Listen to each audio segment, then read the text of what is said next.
विशेष करके 70 दशक में उस समय की जो राजनीतिक परिस्थिति बनी, उस समय के आदरणीय प्रधानमंत्री इंदिरा गांधी जी की राजनीतिक व्यवस्था रही, जिस प्रकार की लोगों की सहायता से उन्होंने अपना बहुमत रखा, उन्होंने भारत की शिक्षा प्रणाली को फिर मैकोलेजिज्म की ओर ले धकेलने का काम किया, जिसकी सुधार का श्रेय माननीय प्रधानमंत्री नरेंद्र मोदी को जाता है। 2020 एजुकेशन पॉलिसी, जो भारत के मूल तत्व, राष्ट्रीय नेतृत्व की आकांक्षा अपेक्षा, संविधान सभा की शिक्षा कैसे होनी चाहिए, जिस प्रकार की चर्चा हुई थी, और प्रारंभिक 1 दशक में जो पहल हुई थी, 1.5 दशक में जो पहल हुई थी, लगभग 70 तक 1970 तक जो पहल हुई थी, उसकी फिर एक बार पुनः स्थापित आज की आवश्यकता को देख के एनईपी की कल्पना की गई।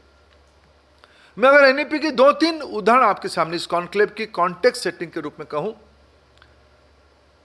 इस देश की क्या भाषा होनी चाहिए, इस देश में मैं अभी माननीय प्रधानमंत्री नेदरलैंड होके भी आए हैं। कुछ दिन पहले नेदरलैंड की जो राजदूत है, आदरणीय राजदूत, मेरे को सौजन्य मिलने के लिए आए थे। मैंने सुना था, मैंने उनको एक बार रिकन्फर्म किया, क्या नेदरलैंड में कॉलेज में किस भाषा में रिसर्च इनोवेशन का भाषा क्या है? उन्होंने कहा इंग्लिश। बोले हाई स्कूल तक 12वीं तक किस भाषा में? बोले डच में। तब तो इंग्लिश नहीं पढ़ाया जाता है वहां। नेदरलैंड बहुत छोटा देश है, लेकिन विज्ञान में, नोवेशन में, इनोवेशन में, मैन्युफैक्चरिंग में, टेक्नोलॉजी में एक देश की विश्व की मानक बनी है। विश्व की कितने आज के समय में जितने सारे अग्रणी अर्थनीति हैं, उनकी मौलिक चिंता की विषय भाषा क्या है? उस देश की भाषा है। कोई पराधीन राज्य, कोई अन्य भाषा नहीं है, कोई विदेशी भाषा नहीं है। हमारे देश में मातृभाषा आधारित शिक्षा की आवश्यकता है, यह सब स्वीकार करते थे। मैं ऐसे सोचता हूं, मैं हिंदी भाषाभाषी नहीं हूं, जागरण तो हिंदी का अखबार है। मैं मानता हूं रामायण को रचना वाल्मीकि जी ने किया, लेकिन रामायण को लोकप्रिय कौन किया? आचार्य तुलसी ने किया, तुलसीदास जी ने किया। भाषा दोनों की एक ही होगी। जब मातृभाषा कहते हैं, मातृभाषा की परिभाषित करने को यहां तक हमको जाना पड़ता है। भारत की हजारों साल की health care, food security, defence, water management, urban planning, उस सब की भाषा तो अंग्रेजी नहीं होगा ना, या और कोई विदेशी भाषा तो नहीं होगा ना। उस समय की जो समाज भाषा होगा, मातृभाषा को वही होगा।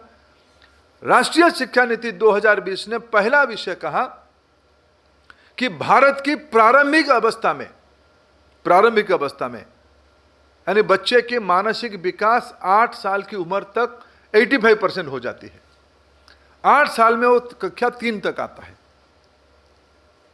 कक्षा 3 तक बच्चा जब आता है, 8 साल होता है, पहला 5 एनईपी ने कहा, पहला 5 यानी आयु 3, 4, 5 बाल वाटिका में रहेगा बच्चा। क्लास 1 और 2, 6 और 7 में रहेगा। 3 आते आते उसको 8 साल होगा। इसी समय में उसकी मानसिक विकास 85% हो जाएगा। ये वैश्विक समीक्षा है, वैश्विक रिकमेंडेशन है। राष्ट्रीय शिक्षा नीति ने कहा कि प्रारंभिक अवस्था में बच्चा का क्रिटिकल थिंकिंग तब स्पष्ट होगी। आज तो हमारा शिक्षा रोट लर्निंग की चपेट में है, रट्टा वाला एजुकेशन की चपेट में हम लोग हैं। उसको मुक्त करके अगर उसको चिंतक बनाना है, नवाचार में ले जाना है, तब उसको अपनी स्पष्टता चाहिए। स्पष्टता तब होगी जिस भाषा को पहली बार सुनता है बच्चा, या जिस भाषा में वो पहली बार बोलता है, अगर उसमें वो लिखेगा पढ़ेगा, तब उसकी क्रिटिकल थिंकिंग स्पष्ट होगी। ये हमारी वैज्ञानिक मान्यता है। एनईपी ने कहा कि हमें मातृभाषा आधारित शिक्षा को क्लास 5 तक पक्का करनी है। क्लास 6 to 10 इस कोहट में हमें उनको 3 भाषा पढ़ाने, 2 भारतीय भाषा पढ़ाना है, 1 विदेशी भाषा पढ़ सकता है। और हमारे देश में लगभग ज़्यादा लोग इंग्लिश पढ़ते हैं। मैं इसलिए इस विषय को प्रारंभ में लिया। ये सब इम्प्लीमेंट करते करते समाज को भी थोड़ा साथ लेना पड़ता है, समाज को समझाना पड़ता है।